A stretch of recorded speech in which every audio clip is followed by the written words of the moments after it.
à tous, dans cette nouvelle vidéo je vais vous montrer ma recette, ma méthode en quelque sorte, pour apprendre à faire des repas équilibrés.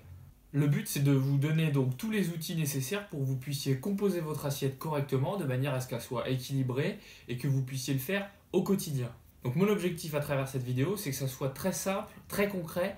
Je crois qu'actuellement le gros problème qui se passe c'est que vous vous retrouvez complètement perdu parce qu'on vous parle tout le temps à travers les recommandations nutritionnelles actuelles de vitamines, de minéraux, de noms compliqués, de fibres et du coup ça ne vous parle pas parce que ce ne sont pas des aliments.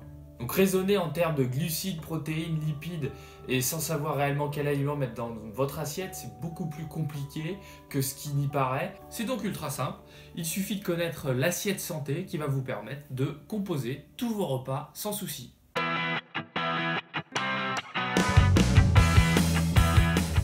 Vous prenez cette grande assiette que vous allez pouvoir, dans un premier temps, couper en deux.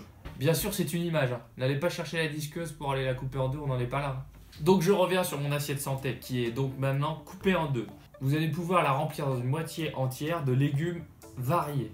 Là vous pouvez vraiment vous faire plaisir, tester tous les légumes que vous souhaitez et mettez un maximum de couleurs. Plus vous mettez de couleurs, plus c'est sain. Vous pouvez aussi faire varier les modes de cuisson, en salade, en poêlée, à la vapeur. Surtout, pas besoin de se priver sur la quantité.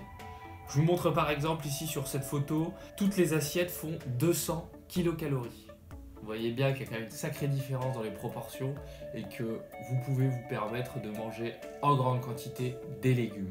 Je précise par contre que la pomme de terre n'est pas un légume et que ce n'est pas très sain. Donc vous allez la garder en aliment plaisir, juste de temps en temps, mais vous évitez de manger des frites régulièrement en considérant que c'est des légumes. Revenons donc à notre assiette et on va s'intéresser à la deuxième moitié qui est vide actuellement et on va la recouper en deux, ce qui nous donne deux quarts. Je vous rassure, on ne va pas faire des maths aujourd'hui, hein.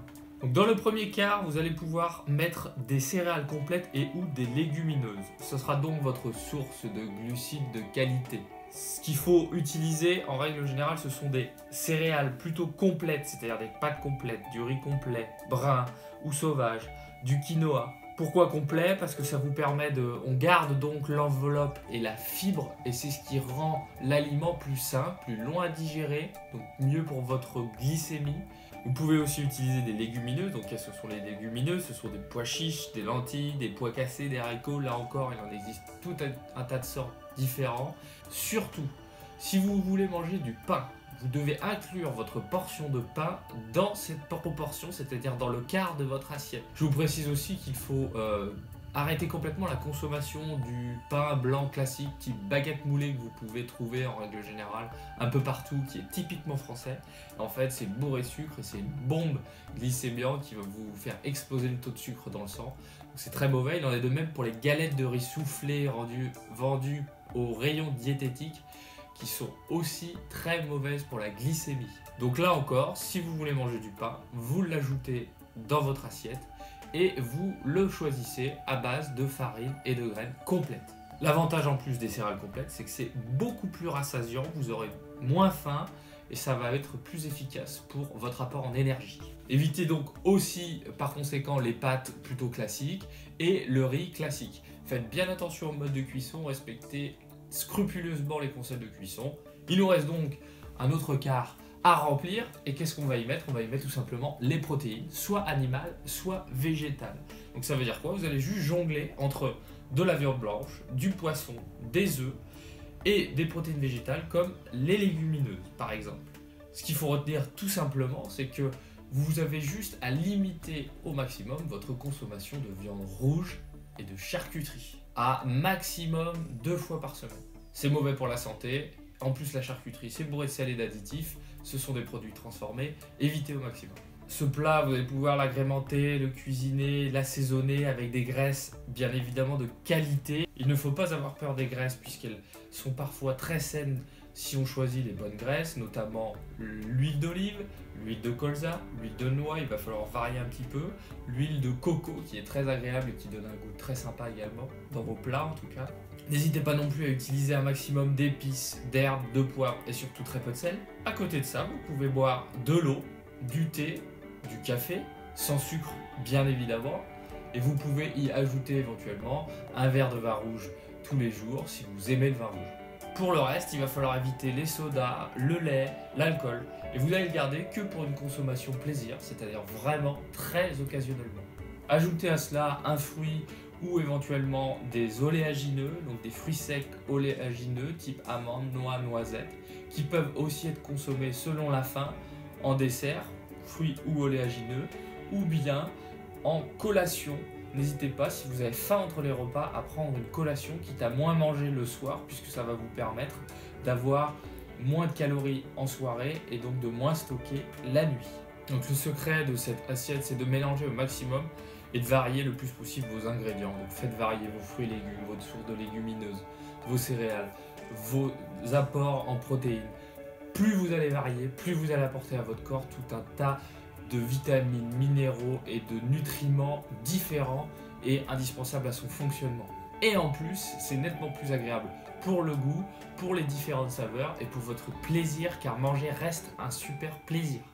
Pour vous aider à mettre tout ça en place dans votre quotidien, je vais juste vous montrer 4 assiettes santé, donc 4 exemples concrets que vous pouvez réaliser dans votre vie de tous les jours.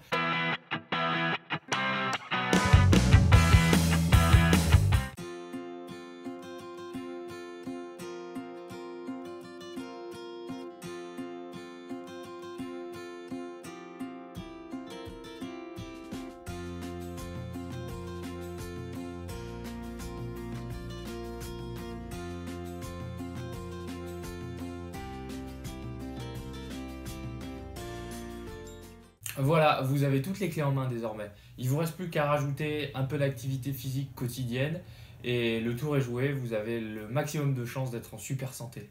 Je tiens à préciser que pour les sportifs, vous pouvez éventuellement augmenter la quantité de votre assiette tout simplement en gardant les mêmes proportions.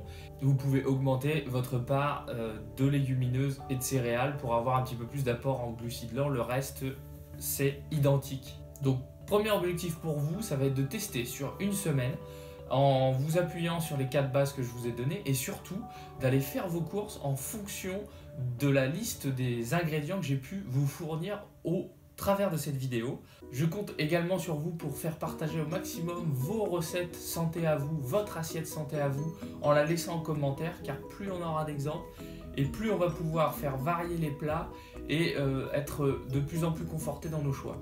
Si ce n'est pas déjà fait, je vous invite à aller voir ma vidéo « Comment manger sainement au quotidien en respectant les 10 conseils, les 10 vrais conseils » et qui est un super complément de celle-là. Avec les 2 vidéos, vous devriez être en mesure de manger très sainement au quotidien et d'avoir bien compris toutes les bases. Si vous aimez mon travail, n'hésitez pas à le partager au maximum autour de vous, dans les réseaux sociaux, dans les groupes d'alimentation et de santé. Si vous voulez retrouver d'autres conseils santé, n'hésitez pas non plus de télécharger votre guide santé gratuit qui apparaîtra en haut de la vidéo à la fin de cette vidéo. Et d'ici là, surtout, n'oubliez pas de penser à vous, à votre santé et à votre assiette.